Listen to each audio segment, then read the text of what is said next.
Bonsoir à tous, bonsoir à tous. Bonsoir tout le monde. Bonsoir tout le monde. Bonsoir tout le monde. Bonsoir tout le monde.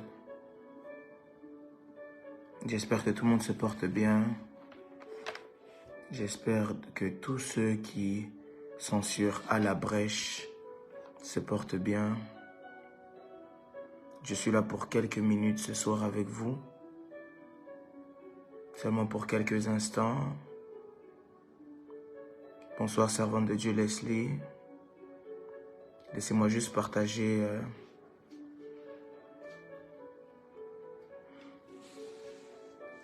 voilà. Gloire au Seigneur. Alors aidez-moi à partager autour de vous si c'est possible. Partagez le direct autour de vous. Ici pour vous le prophète Chavni Lilusala. Je serai avec vous pendant quelques instants pour des temps d'édification, des temps d'encouragement, des temps d'orientation, des temps où le Seigneur va nous parler, nous faire du bien. Shalom servante Leslie, que Dieu vous bénisse. Est-ce qu'on peut m'aider à partager le direct? J'espère qu'on me voit correctement, que c'est bon pour tous. Si on est avec moi, on peut juste me l'écrire en commentaire. Toute personne qui est là, on peut juste me l'écrire en commentaire. J'aimerais vraiment que tu puisses te comporter comme un évangéliste, comme une évangéliste. Tu prends juste le direct et tu le partages. Vous savez, il y a de ces gens qui ne sont pas des prédicateurs, pas des prédicatrices. Ils ne peuvent pas prêcher avec leurs mots, mais ils peuvent prêcher même avec un partage, même avec ton Facebook. Fais de ta page Facebook aujourd'hui une chaire pour plusieurs ou une salle de séminaire ou un temple où tu vas partager juste cette vidéo afin que la parole puisse arriver à tous. Que Dieu vous bénisse. Dieu vous bénisse, Sœur Rose. Que Dieu bénisse toutes les personnes qui sont là. On va bientôt commencer. J'aimerais juste encore qu'on puisse partager un peu, même pendant encore 30 secondes. Prends le temps de partager la bonne nouvelle à quelqu'un.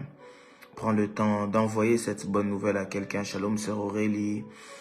Prends le temps d'envoyer ça à quelqu'un. Je suis convaincu que ce soir, non seulement Dieu va nous faire du bien, mais que Jésus-Christ de Nazareth sera glorifié.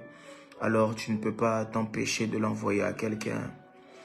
Tu ne peux pas t'empêcher, excusez-moi, de l'envoyer à quelqu'un. Est-ce que c'est fait? C'est fait, c'est fait, c'est fait. Si tu as partagé, tu écris juste avec moi, c'est fait.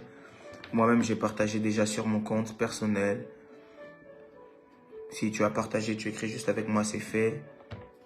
Tu m'écris juste, c'est fait, c'est fait, c'est fait, c'est fait. Oh, oh.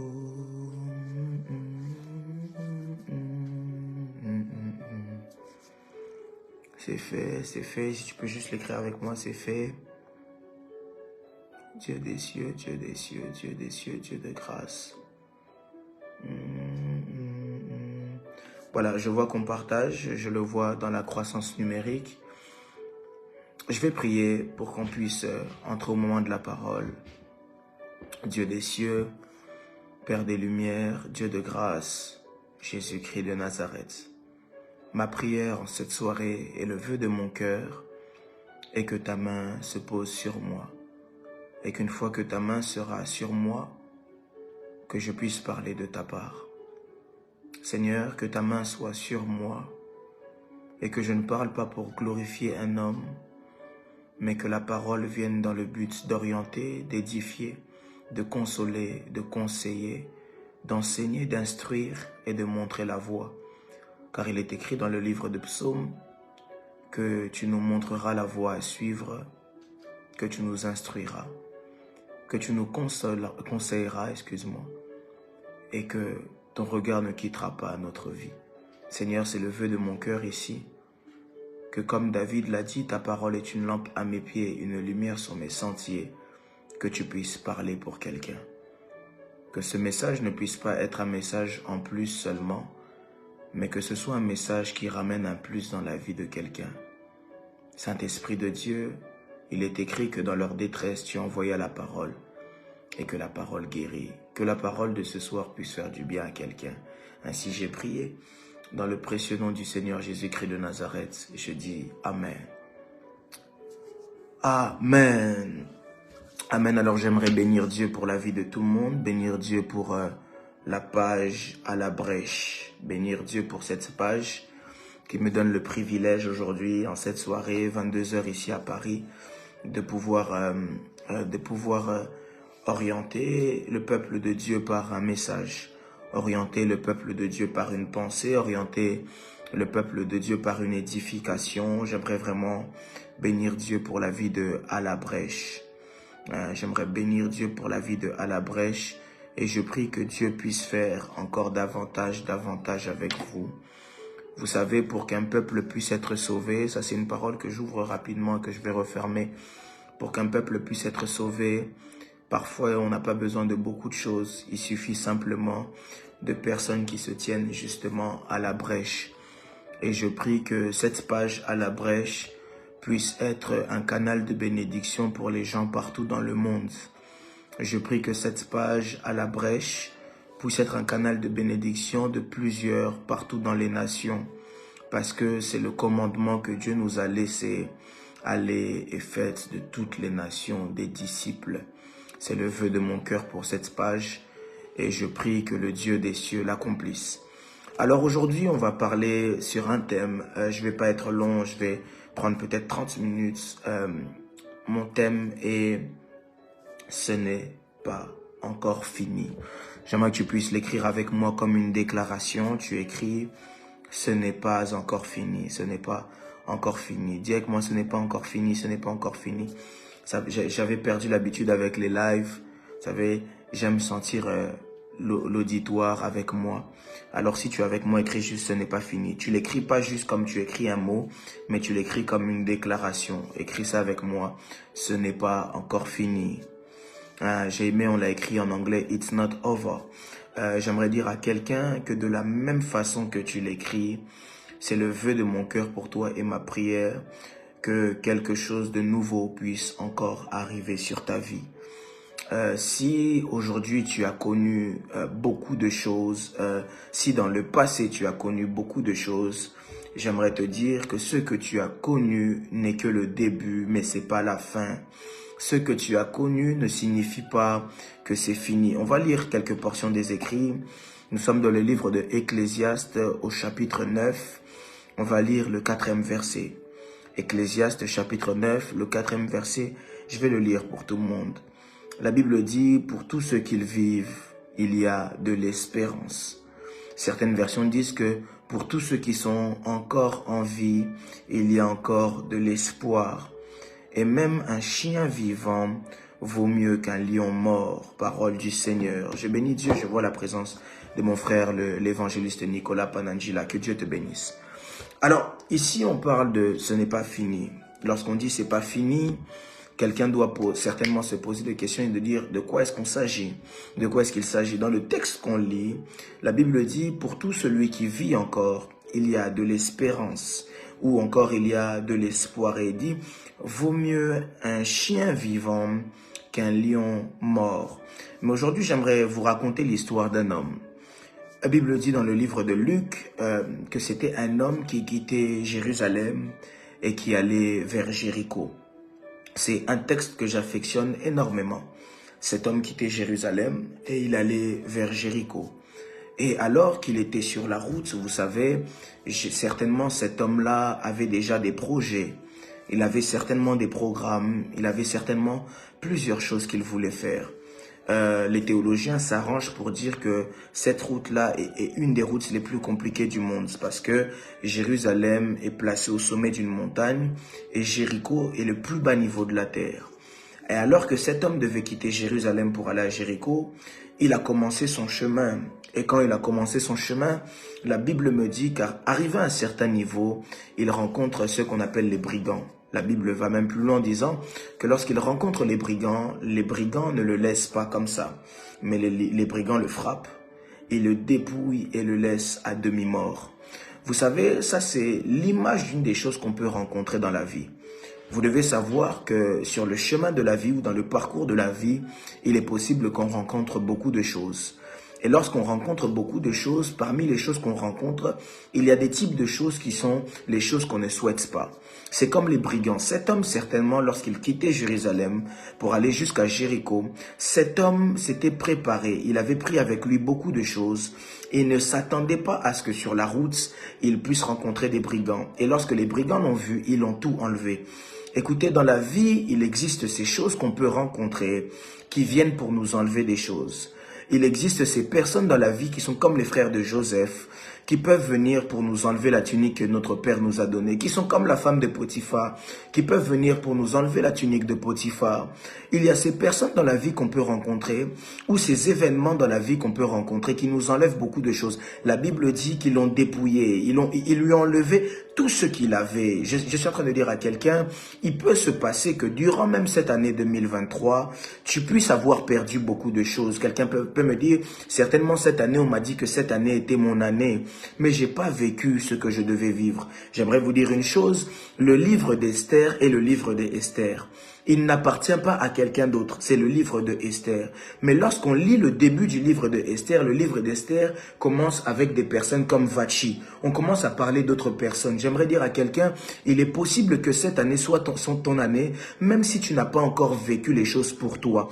Il est possible que tu vois ton voisin vivre la main de Dieu. Toi, tu ne l'as pas encore vécu, tu vis tout le contraire. Mais j'aimerais te dire, cela n'est pas le signe que ce n'est pas ton année. J'aimerais dire à quelqu'un, l'année n'est pas encore finie, c'est possible. J'aimerais le répéter. Et le livre d'Esther, c'est le livre d'Esther. Mais il commence avec Vachi. Il commence pas avec Esther. Même si l'année n'a pas commencé avec toi, j'aimerais te le rassurer, je le prophétise. Cette année est bien ton année. Et cela ne va pas empêcher Dieu de pouvoir faire les choses pour toi. Cette année est bien ton année.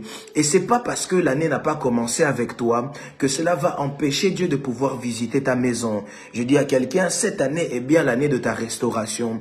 Ce n'est pas parce que tu n'as pas encore vu que cela signifie que Dieu ne peut pas le faire. Je ne sais pas si je parle à quelqu'un ce soir, mais je dis à quelqu'un ceci. Il est possible que ça ne commence pas comme on imaginait. Il est possible que ça ne commence pas comme on le pensait. Il est possible que ça commence pas comme on l'aurait souhaité. Mais je dis à quelqu'un, la Bible me dit, vaut mieux la fin d'une chose que son commencement. Ça a peut-être pas commencé comme je pensais. Ça a peut-être pas commencé avec les bonnes nouvelles. Ça a peut-être commencé avec les mauvaises nouvelles. Le chemin a peut-être commencé avec les brigands. Mais la bonne nouvelle que j'annonce à quelqu'un, c'est que les brigands sont venus, oui, mais les brigands ne t'ont pas tué. Et si les brigands ne t'ont pas tué, c'est qu'il est encore possible que Dieu puisse faire des choses pour toi.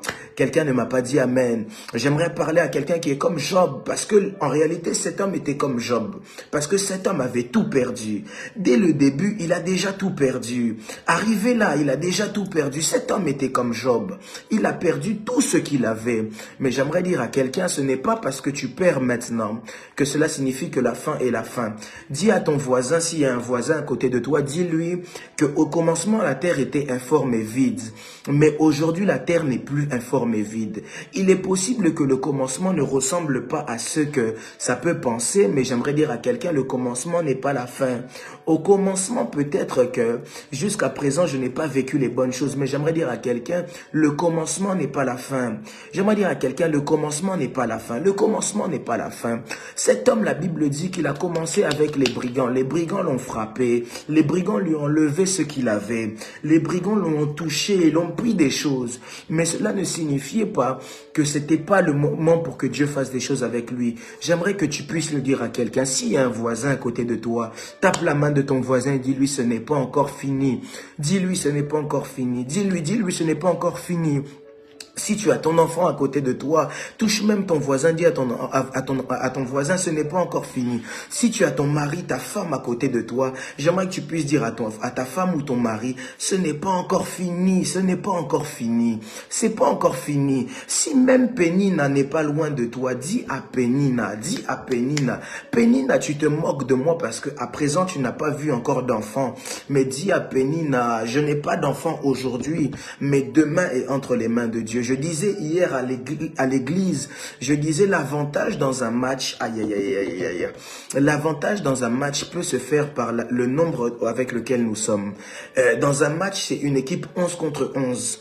Et le match ne peut pas finir ou être déclaré fini si l'arbitre n'a pas sifflé la fin du match. En d'autres termes, ta vie ne peut pas être déclarée comme conclue si l'arbitre n'a pas encore sifflé la fin du match. Mais la bonne nouvelle que j'aimerais annoncer à quelqu'un, c'est que toi, tu es avantageux dans ce match parce que l'arbitre qui est Dieu est de ton côté. Donc, en réalité, tu ne joues pas à 11 contre 11, mais tu joues à 12 contre 11. Parce que quand Dieu est avec nous, quand Dieu est avec nous, nous avons toujours la majorité. Nous avons toujours la majorité. Les brigands, j'aimerais parler aux brigands de ta vie. Les brigands de ta vie peuvent faire beaucoup de choses. Les brigands de ta vie peuvent te dépouiller. Les brigands de ta vie peuvent t'enlever beaucoup de choses. Mais les brigands de ta vie ne peuvent pas enlever ta vie. Pourquoi est-ce qu'ils ne peuvent pas enlever ta vie? Parce que la Bible dit que ma vie est entre les mains de Dieu. J'aimerais t'annoncer une chose. En cette fin d'année, j'aimerais le dire comme un prophète, la mort ne frappera pas à ta porte. Si la mort avait prévu de frapper à ta porte, je prie que Dieu ouvre le livre de souvenirs comme il a fait pour Ézéchias. Je dis à quelqu'un, les brigands peuvent te frapper, mais tant que tu ne meurs pas, il est encore possible que quelque chose se passe. Il est encore possible que quelque chose se passe. Il est encore possible que quelque chose se passe. Et la Bible me dit, cet homme est laissé à demi-mort. Brigand, vous m'avez frappé. J'aimerais même parler à ton patron, peut-être que tu m'as viré du travail. J'aimerais parler à la maladie, peut-être que tu m'as mis sur mon lit. J'aimerais parler, je ne sais pas, à la stérilité, peut-être que tu m'as donné des larmes. J'aimerais parler à la maladie, peut-être que tu as touché ma conscience, mon état de santé. Tu as touché à mon corps. Mais une des choses que j'aimerais dire à toutes ces personnes à qui je viens de parler, c'est que vous ne m'avez pas encore enterré. Et comme vous ne m'avez pas encore enterré, il y a encore quelque chose que Dieu peut faire pour moi. J'aimerais dire aux ennemis de ta vie qu'ils ont fait une grande erreur, c'est qu'ils ne t'ont pas encore enterré. Et tant que tu ne seras pas sous la terre, il y a quelque chose qui peut se passer. Écoutez, j'aime une chose. J'aimerais pousser quelqu'un même aujourd'hui, j'ouvre cette parenthèse, à ne pas regarder derrière lui. J'aimerais pousser quelqu'un aujourd'hui, j'ouvre cette parenthèse, à ne pas regarder à ce qui s'est passé dans le passé. Dieu même dit, en train de dire, ne pensez plus aux événements passés. Ne pensez plus au passé. Sinon, vous finirez comme la femme de Lot. Vous finirez comme la femme de Lot. La femme de Lot, lorsqu'elle a regardé derrière, elle est restée en statue de sel. Parce qu'elle regardait derrière elle. Ne pense plus au passé. Regardez, on a lu le livre de Ecclésiaste chapitre 4, chapitre 9, verset 4. C'est le verset qu'on m'a donné. Mais en théologie, on nous apprend que avant de développer un texte, il faut savoir mettre le contexte. Or, si vous allez dans le même chapitre, Ecclésiaste chapitre 9 au verset 1, la Bible nous dit une chose. Il y a quelque chose que les hommes ne savent pas. Salomon se rend compte de beaucoup de choses. Il dit, il s'est rendu compte d'une chose dans la vie, c'est que les hommes oublient souvent quelque chose. C'est que tout est devant eux. Tout se passe devant eux. J'aimerais te dire, devant toi, il y a des choses qui arrivent. Devant toi, il y a la solution à ton problème. Demain, les bonnes choses sont là, dans l'avenir. Devant toi, il y a des choses que Dieu peut faire. Devant toi, il y a une parole que Dieu peut relâcher. Devant toi. Si David regarde derrière, il dira, mes frères n'étaient pas avec moi, on m'a laissé. Mais s'il regarde devant, il comprend que si Dieu permet que je passe dans la brousse, c'est parce que certainement il est en train de m'apprendre à gérer des brebis qui deviendront des hommes devant moi. Parce que si David n'est pas capable de gérer les brebis, il ne sera pas capable de gérer des hommes dans la royauté. J'aimerais dire à quelqu'un, ne regarde pas maintenant, mais regarde devant toi. Devant moi, la Bible dit que Christ en moi, c'est l'espérance de la gloire. Devant moi, j'aimerais dire à quelqu'un, ne regarde pas au passé, regarde devant toi. Aujourd'hui, peut-être que tu n'as pas la forme que les hommes peuvent penser, mais tu n'es pas vide, tu es rempli des promesses de Dieu. Tu n'es pas vide, tu es rempli des promesses de Dieu. Et j'aimerais parler à quelqu'un qui est comme Siméon ici, c'est que tu ne mourras pas sans vivre les promesses de Dieu. Siméon l'a dit, je ne mourrai pas si je n'ai pas le Messie avec moi.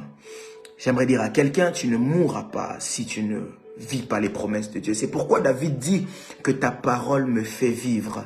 Ta parole me donne la vie. En d'autres termes, ta promesse ne peut pas passer sans que je puisse. Je ne peux pas mourir si je n'ai pas vécu ta promesse. Parce que ta promesse me fait vivre. Le meilleur est devant moi. Devant moi. J'aimerais parler à quelqu'un qui me suit à la brèche depuis l'Angleterre. J'aimerais parler à tout le monde anglophone. Devant vous. Watch in the front. Regarde à ce qu'il y a devant toi, dans l'avenir. Ne pensez pas que Dieu n'est pas Dieu. Dieu est Dieu. Et j'ai l'habitude de le dire que Dieu n'est pas stagiaire. Dieu sait ce qu'il prévoit pour toi. La Bible dit qu'il a formé pour nous des projets de bonheur et de paix. J'aimerais dire à quelqu'un, devant toi, il y a le bonheur. Devant toi, il y a la paix. Devant toi, il y a tout ce qu'il y a de bon. Devant toi. Ne pleure pas pour ce que tu vois aujourd'hui. Ne pleure pas pour ce que tu constates maintenant. Ne pleure pas parce que tu es dans la prison. Vous devez savoir que certaines choses par lesquelles on passe, en lingala on dit, c'est seulement le chemin. J'aimerais dire à quelqu'un qui est comme Joseph, la prison n'est pas une fin en soi, mais la prison, la prison est comme une station essence qui doit te rebooster pour ce où tu vas arriver demain. Écoutez, j'aimerais vous dire, devant toi l'avenir est glorieux. Devant toi l'avenir est glorieux. Même si aujourd'hui tes frères pensent te vendre, en réalité tes frères ne t'ont pas vendu. Tes frères t'ont acheté un billet gratuit pour ce qu'il y a devant toi. J'aimerais parler à quelqu'un qui aujourd'hui vit la tribulation, qui aujourd'hui vit la trahison. J'aimerais dire à quelqu'un, ce que tu vis aujourd'hui n'est que quelque chose qui doit te pousser vers l'avant. Écoutez, tu as l'impression de reculer. Vous voyez, quand une flèche, quand une flèche doit aller vers l'avant, on ne doit pas pousser la flèche, mais on doit d'abord la tirer vers l'arrière pour que la flèche puisse prendre un élan et aller de l'avant. Je dis à quelqu'un que les difficultés que tu vis aujourd'hui ne sont pas des choses qui doivent te faire mal. Ce sont des choses qui doivent te faire comprendre que devant toi la gloire est là. Devant toi la gloire est là. Devant toi l'excellence est là. Devant toi les projets de bonheur et de paix sont là. Devant toi. J'aimerais que quelqu'un puisse l'écrire avec moi. Devant moi est la gloire. Devant moi se trouve la gloire. J'aimerais continuer avec mon histoire que je racontais. Alors cet homme, lorsqu'il rencontre les brigands, les brigands le dépouillent, il le laisse à demi-mort. Et la Bible dit que cet homme était là. Alors j'imagine cet homme qui est complètement à demi-mort. Il a rencontré ce qu'il ne voulait pas rencontrer. Il est là, il est allongé. Et certainement cet homme commence à pleurer. Il se dit, mais où est Dieu? Est-ce que Dieu est réellement avec moi? Est-ce que les choses devaient se passer comme ça? Je me pose la question. Cet homme certainement devait commencer à pleurer, se lamenter. Il devait commencer à dire, mais Dieu m'a abandonné. Il devait certainement être comme la femme de Job et qui devrait lui dire, mais tu dois renier Dieu parce que Dieu n'est pas avec toi. Renie Dieu. Et cet homme-là devait certainement pleurer. Si c'est en anglais, je ne sais pas comment il allait pleurer en anglais. Je ne sais pas qu'est-ce qu'il allait dire en anglais. Il allait dire, mais where is God? Where is God? Où est Dieu? Où est Dieu dans cette histoire? Où est Dieu? Et cet homme devait certainement être comme ça. Et la Bible dit alors qu'il était comme ça, il s'est dit peut-être que si quelqu'un passe, si seulement quelqu'un pouvait passer pour m'aider.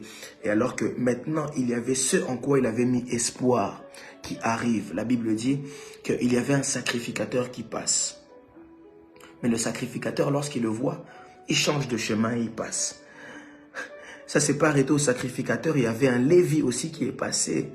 Et quand le Lévi passe, il le voit, il change de chemin, il passe. Vous savez, dans cette chose, il y a ces choses dans la vie qu'on espère qui peuvent nous sauver. Il y a ces choses dans la vie, on espère, c'est par là que Dieu va passer. Il y a ces gens dans la vie sur lesquels on s'appuie. Vous savez, dans la vie, il y a ceux qu'on ne souhaite pas, c'est les brigands. Il y a ceux qu'on souhaite. C'est-à-dire, je sais que parce que je suis beau, je ne vais pas manquer telle chose. Je sais parce que mes parents sont là, je ne vais pas manquer telle chose. Il y a ces choses-là sur lesquelles on met notre espoir. Et cet homme, certainement, lorsqu'il a vu le sacrificateur, il a dit, le sacrificateur, c'est un serviteur de Dieu. Il ne peut pas me laisser comme ça.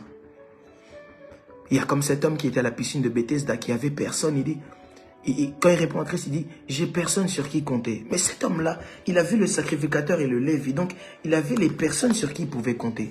Mais à sa grande surprise, il n'y a rien qui s'est passé. Il n'y a rien qui s'est passé. C'est deuxième type de choses qui se passent dans la vie. C'est ce sur quoi on met espoir, mais qui ne nous enlève rien et qui ne nous ajoute rien. Certainement, cette année, il y a des choses qui se sont passées qui ne t'ont rien enlevé et qui ne t'ont rien ajouté. Peut-être que tu t'es dit, mon ami va me pistonner, va me donner le travail, mais il n'a rien fait. Certainement, tu t'es dit, ah, lui, il peut m'aider, il peut prier pour moi, mon pasteur peut prier pour moi. Quand il va prier pour moi, je serai guéri. Mais rien ne s'est passé. Certainement, on t'a dit, là-bas, il y a un grand prophète. S'il te voit, en tout cas, lui, Dieu l'utilise fort. Ton cas, ça va changer. Mais quand tu es arrivé devant lui, il ne s'est rien passé. Certainement, on t'a dit, alors là où tu vas, comme toi tu parles bien anglais, dans ton CV, tu as déjà travaillé à tel endroit. Si tu arrives là, on va te donner le CDI. Mais il ne s'est rien passé. Tu es tombé malade, on t'a donné les médicaments, on t'a dit, ces médicaments-là fonctionnent à tous les coups. Mais il ne s'est rien passé. Il ne s'est rien passé. C'est ces choses-là dans la vie qui nous emmènent rien. Il n'y a rien qui a changé. Alors cet homme-là, certainement, quand ces choses arrivent, on se dit, c'est plus possible. Même si le plus grand médecin n'a pas pu gérer mon cas, c'est que c'est plus possible. Mais ce qu'on oublie souvent, c'est que le sacrificateur et le Lévi, dans la loi des Lévis et des sacrificateurs, ils n'avaient pas le droit de toucher le sang d'autrui. En d'autres termes, qu'est-ce que cela veut nous expliquer? C'est qu'en réalité, il n'y a personne qui pourra jamais prendre ta place comme le Créateur. Personne ne pourra jamais prendre ta place comme le Créateur. C'est la deuxième chose qui nous arrive dans la vie. C'est la deuxième chose qui nous arrive dans la vie, c'est que on se dit certainement, ah, lui va m'aider, ça ne marche pas. On ne peut pas aussi lui donner la faute parce que parfois, tout le monde n'a pas le pouvoir de pouvoir venir nous aider. Ça ne marche pas. Certains ont mis l'espoir dans des enfants. Si mon fils devient un tel, ça marchera. Ça n'a pas marché. Ça n'a pas marché. Ils ont mis l'espoir dans des hommes. Les hommes n'ont pas été fidèles. Ils ont mis l'espoir dans des amis. Les amis n'ont pas tenu la promesse. Ils n'ont rien fait. Personne n'a pu me secourir. J'entends la voix de cet homme qui dit, personne n'a pu m'aider. Personne n'était là pour moi. Celui en qui je pensais que ce n'était pas possible. Et puis, contre toute attente, dans la vie, il y a ce qu'on appelle l'inattendu. Je sens que je suis en train de parler à quelqu'un. Alors que ce n'était pas fini, tout le monde pensait que c'était fini. Dans la vie, il y a ce qu'on appelle l'inattendu. Et à ce moment-là, l'inattendu arrive. Quand l'inattendu arrive, l'inattendu vient à un moment où on ne s'y attend pas. L'inattendu arrive à un moment où tout le monde a déjà dit que c'était fini. Mais certainement, quelqu'un qui était dans ce live doit comprendre et répondra à ces personnes. Ne t'en fais pas parce que tous les jours ne sont pas comme tous les jours. Peut-être qu'aujourd'hui, on est un lundi, mais tous les lundis ne se ressemblent pas. Parce qu'il existe des lundis où l'inattendu arrive. Cet homme a vu des hommes passer, mais les hommes ne l'ont pas calculé. Et puis, à ce moment-là, il y a cet homme qui passait. La Bible dit que c'était un Samaritain. Et quand le Samaritain passe, le Samaritain, quand l'inattendu arrive, l'inattendu laisse toujours des traces. La Bible dit quand le Samaritain est arrivé, cet homme certainement pensait qu'il n'allait rien faire parce que cet homme était juif. Écoutez, pendant que je dis ça, je vois Zacharie qui m'envoie un message et qui me dit, prophète, j'ai prié pendant longtemps pour avoir un enfant. Mais l'enfant ne venait pas, l'enfant ne venait pas, l'enfant ne venait pas. Mais malgré que l'enfant ne venait pas, je continuais à aller à l'église. Je continuais à aller à l'église et moi-même, je ne m'attendais pas. La Bible dit alors que Zacharie rendait service comme il avait l'habitude de rendre service. Un jour, il y avait l'inattendu. Aïe, aïe, aïe, j'aimerais que quelqu'un puisse écrire avec moi l'inattendu. Un jour, il y avait l'inattendu. La Bible dit Zacharie venait et il rendait service comme il avait l'habitude de servir. Peut-être que les gens te disent, ah, yo kenda église, mais makambo salama ate. Toi, tu vas à l'église, mais rien ne change. Ton Dieu, soi-disant, donne des enfants, mais ton cas ne change pas. Et cet homme, c'était l'inattendu. Alors que personne s'y attendait. il y a un homme, Zacharie, il rend service comme il avait l'habitude de rendre. Mais ce jour-là n'était pas un jour habituel. Parce que vous devez savoir une chose, c'est qu'une des façons de Dieu d'opérer, c'est de faire l'inhabituel dans un jour habituel. Alors Zacharie rend service et la Bible dit, tout à coup, un ange lui apparaît. Et quand l'ange lui apparaît, l'ange lui dit, Dieu s'est souvenu de tes prières. Parce que, ce jour-là était peut-être un jour comme les autres. Mais ce jour-là, Dieu avait ouvert un livre, c'était le livre de souvenirs. J'aimerais que Dieu le fasse pour quelqu'un aujourd'hui. Je suis en train de prier Dieu de tout mon cœur. C'est le vœu de mon cœur que Dieu ouvre le livre de souvenirs. Et quand Dieu a ouvert le livre de souvenirs, la Bible dit que Dieu, l'ange dit à Zacharie, Dieu s'est souvenu de tes prières, ta femme tombera enceinte. Quand l'inattendu vient, l'inattendu fait des choses extraordinaires. Cet homme était là, il s'est fait frapper. Et quand l'inattendu vient, l'inattendu nous emmène un plus. L'inattendu nous emmène toujours au-delà de ce qu'on pense. Et la Bible dit que lorsque l'inattendu est arrivé, cet homme arrive, le Samaritain. Il fut ému de compassion. Quand il fut ému de compassion, la Bible dit qu'il a fait 3 choses. Quelqu'un peut écrire avec moi 3 choses. Je déclare que l'inattendu vienne dans ta vie. Écris avec moi 3 choses. Je sens ce soir comme l'envie de prêcher. Je sens comme ça coule en moi. Écris avec moi 3 choses, 3 choses, 3 choses, 3 choses, 3 choses. Est-ce que quelqu'un peut écrire avec moi 3 choses, 3 choses, 3 choses? Écris avec moi 3 choses. 3 things. Alors, l'inattendu, lorsqu'il vient, il a fait 3 choses principales. La Bible dit que lorsque le Samaritain fut là, il a été ému de compassion. Quand il a été ému de compassion, il a mis de l'alcool sur les blessures. Lorsqu'on parle de l'alcool, l'alcool, ça a pour but de désinfecter des blessures. Mais au-delà de ça, l'alcool ou le vin, c'est le signe de la fête. En d'autres termes, lorsque l'inattendu vient, la première des choses, c'est qu'elle nettoie nos blessures. Je prie qu'en ces 2 derniers mois qui restent, novembre et décembre, que Dieu puisse nettoyer toutes les blessures de ton cœur. Que Dieu nettoie toutes les blessures intérieures qui étaient cachées au plus profond de toi. Et quand il nettoie les blessures, cela emmène dans une saison de fête. C'est pourquoi David est en train de dire, lorsque je traverse la vallée de l'ombre et de la mort, je ne crains aucun mal car tu es avec moi, etc., etc.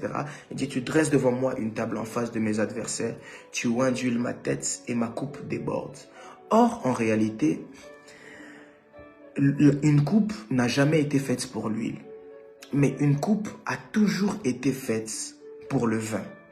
Mais quand Dieu il dit, tu induis ma tête et ma coupe déborde, c'est en train de dire, il dit, quand tu me oins, en réalité, tu me fais automatiquement entrer dans une saison de fête. Je prie que Dieu te fasse entrer dans une saison de fête. Je dis que Dieu te fasse entrer dans une saison de fête. Je disais que Dieu te fasse entrer dans une saison de fête. Et la deuxième chose qu'il fait, il met de l'huile. J'ai dit que l'huile, c'était l'image de l'onction. Il oint d'huile ta tête. Il te oint, il te fait entrer dans une saison de vitesse. Mais l'onction n'a pas seulement le but de te donner l'onction, de te donner le pouvoir. L'onction a aussi pour but d'emmener à cicatriser. Quand j'ai dit que Dieu nettoie tes blessures, je prie aussi que Dieu te fasse oublier tes blessures. Parce que l'huile sur la peau emmène la cicatrisation facilement. Non seulement que Dieu te guérisse, mais je prie que Dieu te fasse oublier les blessures d'hier. Je disais que Dieu te fasse oublier les blessures d'hier. Je disais que Dieu te fasse oublier les blessures d'hier. Lorsque Sarah a eu Isaac, la Bible dit que Sarah dit, ce qui est la signification du nom Isaac, l'Éternel m'a fait rire, virgule, il m'a fait oublier le passé. Je prie que Dieu te fasse oublier. Que Dieu te fasse oublier. Qu'il te fasse oublier ce qui t'a fait pleurer hier. Qu'il te fasse oublier ce qui t'a fait pleurer aujourd'hui. Je suis d'ailleurs en train de prier pour quelqu'un, que les larmes que tu as fait couler, que cela soit les dernières larmes de ta vie dans le nom de Jésus-Christ de Nazareth. Et quand il finit cela, il fait une troisième chose. La Bible dit qu'il bande les plaies. il met une bande. Or, en réalité, quand il est en train de bander les plaies, il est en train de clôturer, afin que plus personne ne puisse y toucher. Il est en train de dire que plus jamais personne ne te fasse du mal. Je prie dans le nom de Jésus-Christ de Nazareth, que plus jamais personne ne puisse réussir à t'atteindre dans le nom de Jésus. Je disais que plus personne ne puisse réussir à t'atteindre dans le nom de Jésus. Je disais que personne ne réussisse à t'atteindre, que personne ne t'atteigne, que personne ne t'atteigne. Et quand il finit là, c'est ici que je vais clôturer. Dis à ton voisin, il reste 3 minutes au prophète, 3 minutes, seulement 3 minutes. Alors, quand il arrive là, quand il a fait ça, la Bible dit qu'il prend cet homme, il le fait monter sur son cheval. Quand il le fait monter sur sa monture, il l'emmène dans une hôtellerie. Quand il l'emmène dans l'hôtellerie, il prend soin de lui et il dit à l'hôtelier qu'il ne puisse rien payer. Tout ce qui viendra après, lui-même se chargera de payer cela. Et puis après cela, cet homme arrive à Jéricho. J'imagine lorsque cet homme arrive à Jéricho, quelle est la réaction de ceux qui étaient passés avant lui?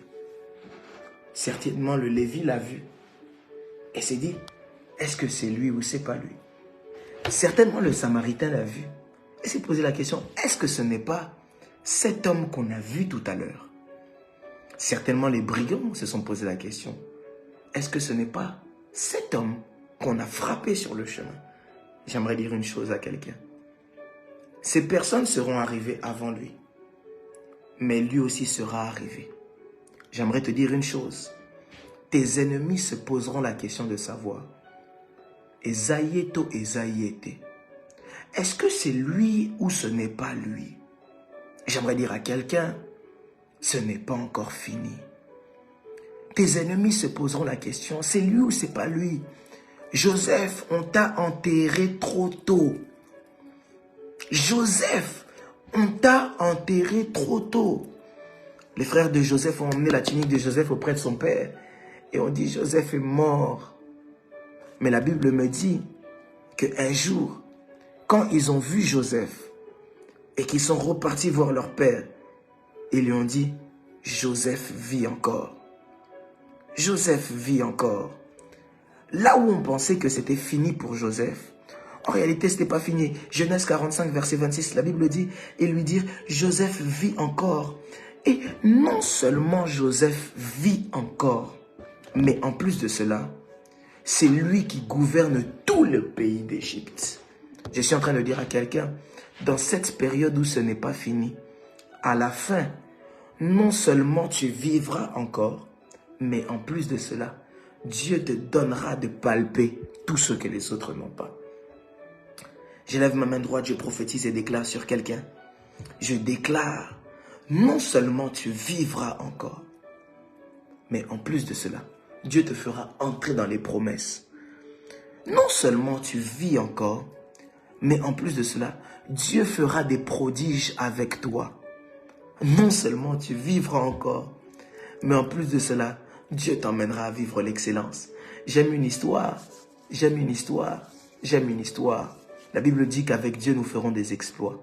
C'est l'histoire d'un moustique et d'un éléphant. Le moustique était sur l'éléphant. Et à un moment donné, il passe sur un pont. Et le pont tremble. Et le moustique dit au pont, dit à l'éléphant, « Ah, lorsqu'on est monté sur le pont a tremblé. » Est-ce que le moustique a fait trembler le pont? Oui, parce qu'il était avec l'éléphant. Même si les gens pensent que tu ne peux pas le faire. Parce que tu es avec celui qui est le plus grand, the mighty God. Avec Dieu, tu feras des exploits. Même si les gens t'avaient empêché et disaient que statistiquement, c'est impossible que tu puisses faire ces choses. D'un point de vue humain, c'est impossible.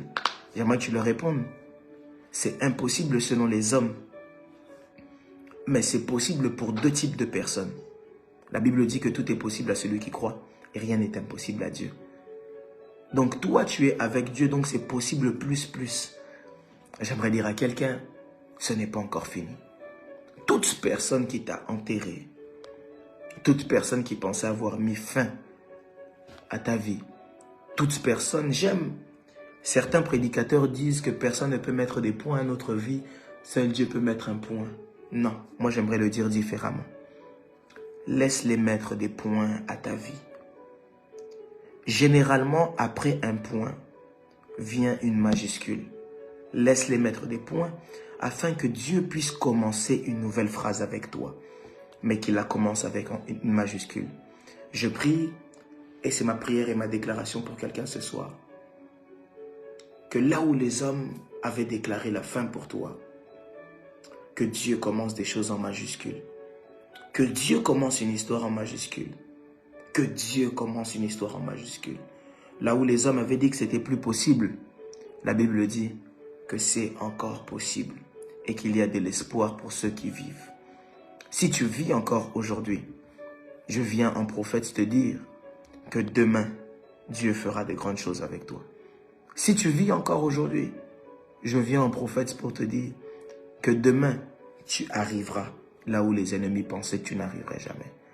Si tu vis encore aujourd'hui, je viens comme un prophète, comme un mandaté de Dieu, comme un envoyé de Dieu, te dire que demain, tu y arriveras. Et non seulement quand tu y arriveras, quand Dieu fait quelque chose, il fait les choses en grand. Anne m'envoie un message. Anne me dit, Pénina avait des enfants. Mais Pénina n'avait pas un enfant comme Samuel. C'est pourquoi jusqu'aujourd'hui, les enfants de Pénina, on ne connaît pas leur nom. Mais lorsque Dieu donne un enfant à Anne, il ne lui donne pas seulement un enfant, mais il lui donne un prophète. Il ne lui donne pas seulement un prophète, mais il lui donne en plus de ça, un prophète qui fait devenir les rois. On appelle ça en théologie un faiseur de rois. Je prie que non seulement Dieu puisse faire des grandes choses avec toi, parce que ce n'est pas fini, mais que Dieu fasse des grandes choses en majuscule. Si c'est toi, donne-moi un bon amen. Je le déclare, qu'il le soit fait selon ta foi. Père des Lumières, Jésus-Christ de Nazareth, Dieu des cieux. La Bible dit que le Dieu des cieux nous donnera le succès. C'est toi-même qui le dis dans ta parole, dans Néhémie. Seigneur, ma prière est que cette prière puisse affecter nos vies. Je prie pour toutes les personnes qui ont été dans ce live, qui se sont attachées à cette parole par leur foi, parce que la Bible dit que nous sommes sauvés à cause de notre foi. Seigneur, que les foi des personnes ici puissent les affecter et que cela puisse devenir leur partage. Ainsi j'ai prié, dans un seul nom qui nous a été donné, dans les cieux, sur la terre et sous la terre, le nom du grand vainqueur de Golgotha, Jésus-Christ de Nazareth, mon seul Seigneur, Sauveur. J'ai ainsi prié. Amen. Que Dieu vous bénisse abondamment. C'était ici avec vous, le prophète Chavniel Iluzala. Si toi, tu n'es pas encore abonné à la page À la Brèche, je t'invite à t'abonner. Non seulement abonne-toi, mais envoie cette page à 4, 5, 6, 10 amis, 20 amis, afin que l'évangile puisse être propagé davantage. Que l'évangile soit propagé davantage. Que Dieu vous bénisse. On arrive bientôt aussi en Angleterre pour que Dieu puisse nous faire du bien. Que Dieu vous bénisse. Bye bye.